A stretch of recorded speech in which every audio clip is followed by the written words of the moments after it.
নমস্কার সবাইকে। আশা করি সবাই ভালো আছেন। আজকের এই যে গৌরগম্ভীর একটা টপিক, অর্থাৎ আমাদের যে নতুন এসটিজিটি সিলেবাসটা চেঞ্জ হয়েছে, সেই বিষয়ে আপনাদেরকে একটা পজিটিভ বার্তা দেওয়ার জন্যই এই ভিডিওটা করছি। তো এটা স্বাভাবিক যে আমরা সবাই চিন্তিত, যারা যারা এসটিজিটির পরীক্ষাটা দেব, যে নতুন করে সিলেবাস চেঞ্জ হয়েছে। সিলেবাসের মধ্যে ইকোনমিক্স, পলিটিক্যাল সায়েন্সকে অন্তর্ভুক্ত করা হয়েছে। তো আপনারা এটাও ভাবতে পারেন যে আমি যেহেতু পলিটিক্যাল সায়েন্সের নিয়ে পড়াশোনা করা, তাহলে পলিটিক্যাল সায়েন্স অন্তর্ভুক্ত হওয়ার কারণে খুশি হয়েছি। তো না, এরকম না বিষয়টা।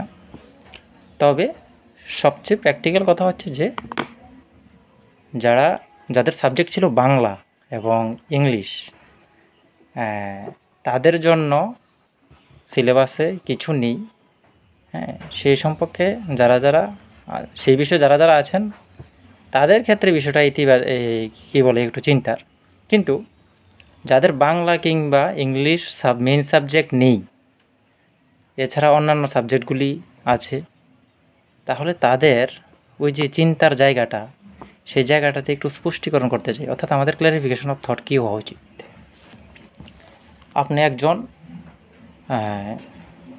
এসটিজিটি পরীক্ষা দিয়ে নবম এবং দশম শ্রেণীর জন্য শিক্ষক হবেন, তার জন্য পরীক্ষাটা দেবেন।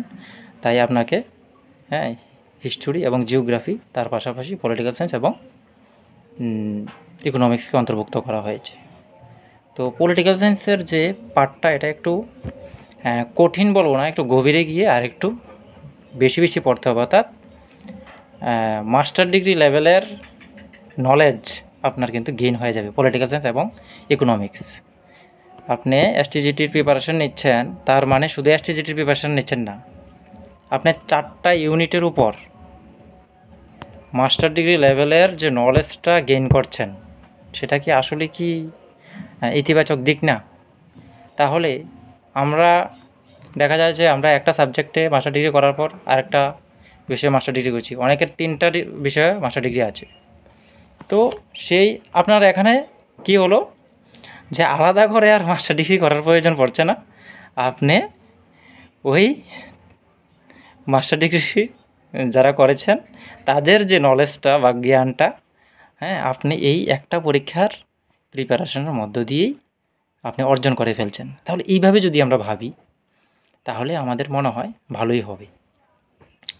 আর একটা বিষয় হচ্ছে, আমরা চিন্তিত কেন, অনেকে যারা আগেই আমরা অনেকটাই কাভার করে ফেলেছি বাংলা ইংলিশ পাঠগুলি, বা বিভিন্ন জায়গা থেকে ম্যাটেরিয়াল সংগ্রহ করে পড়েছি, বই কিনে পড়েছি, তাহলে আবার নতুন করে আমাদের একটা মাইন্ডসেট তৈরি করতে হবে, প্রিপারেশান সব কিছু আবার করতে হবে। তো এটা ঠিক আছে, একদিকে ঠিক আছে সাধারণ দৃষ্টিতে, কিন্তু আবার যদি দেখি যে আমরা কি শুধু এই কারণেই চিন্তিত, নাকি বেশি পড়তে হবে, বেশি জানতে হবে এর জন্য চিন্তিত, এটাও কিন্তু আপনারা নিজেদেরকে প্রশ্ন করবেন। আপনি একটু বেশি পড়বেন, বেশি জানবেন, এবং যখন শিক্ষক হবেন তখন আপনার যে একটা কি বলে অলরাউন্ড একটা জ্ঞান আপনি নিয়ে ক্লাসে ঢুকছেন, ঠিক আছে, তাহলে আপনার ক্লাসগুলি হবে অন্যরকম। তো বেশি পড়াটা এবং বেশি জানাটা যদি খারাপ হয়, তাহলে আমি বলবো এই শিক্ষকতার পেশাটা বা এরকম কম্পিটিটিভ এক্সামের জন্য আমরা সত্যিকারের ক্যান্ডিডেট হতে পারবো না, ঠিক আছে। এবং আপনিও আগামী দিনে ছাত্রছাত্রীদেরকে ওইভাবে উৎসাহ করতে পারবেন না। বেশি পড়া, সঠিক পড়া এবং সঠিক জ্ঞান অর্জন করা। আগামী দিন আপনাদের আরেকটা অপশন চলে গেছে যে প্রিভিয়াস ইয়ারের কোশ্চেন পেপার আমরা এই জায়গাতে পাবো না, কারণ এসটিজিটির নতুন সিলেবাস অনুযায়ী। কিন্তু যদিও দেখা যায় যে জিওগ্রাফি এবং হিস্টোরির যে পার্টটা মোটামুটি সেমই রয়েছে, আর এগুলি চেঞ্জ করা যায় না।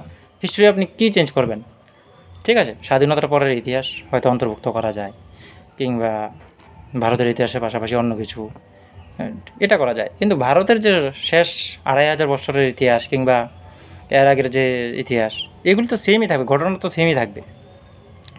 তাহলে আমার এই ভিডিও করার একটাই উদ্দেশ্য, আপনারা কম্পিটিটিভ এক্সাম শর্টকাট মেথড অবলম্বন না করে গভীর পড়াশোনা করুন, ভালোভাবে সিস্টেমেটিকভাবে পড়াশোনা করুন। পড়াশোনা করে সঠিক জ্ঞান অর্জন করুন, ঠিক আছে? সঠিক জ্ঞান অর্জন করলে মার্কস এমনিতেই বেড়ে যাবে। গভীরে গিয়ে পড়লে তখন আর মার্কসের চিন্তা করতে হবে না, ওই কাট অফের ভয়টাও থাকবে না। হ্যাঁ, যত ক্যান্ডিডেটই থাকুক না কেন, আপনার আর ওই ভয়টাও হবে না যে আপনি পরীক্ষাটা পাস করবেন না, নতুন সিলেবাস কঠিন, ঠিক আছে?